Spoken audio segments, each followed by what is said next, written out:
আমরা এখন কথা বলবো জাতীয় দৈনিক আমার সংগ্রাম পত্রিকার সম্পাদক সাংবাদিক মোহাম্মদ মনিরুল ইসলাম রিপনের সাথে।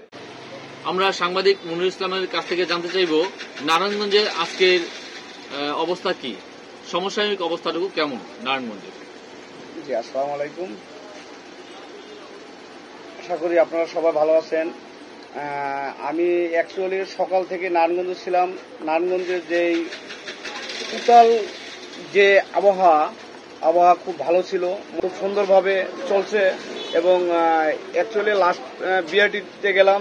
বিআরটিতেও জানলাম যে পরিচালক মাহবুব সাহেবের সাথে বসার পর জিজ্ঞেস করলাম যে পরিস্থিতি কি, আপনাদের এখানে কোনো ওই মানুষ কি সেবা পাচ্ছে কিনা আগের মতো, বা কোনো লেনদেন হচ্ছে কিনা, এটার ব্যাপারে ওনার কাছে জানলাম যে না, আসলে অ্যাকচুয়ালি মানুষের যেটা আমাদের কাছে বলে আসলে এটা মোটেও সত্যি না।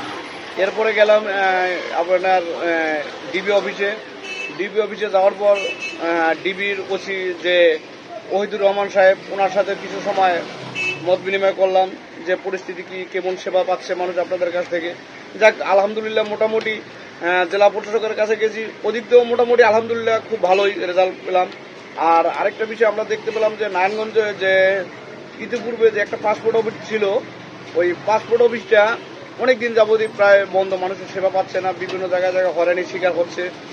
এখন মোটামুটি নারায়ণগঞ্জের কাজ ধরছে, নারায়ণগঞ্জের পাসপোর্ট অফিসের কাজ চলতেছে। এই হলো নারায়ণগঞ্জের সর্বশেষ খবর।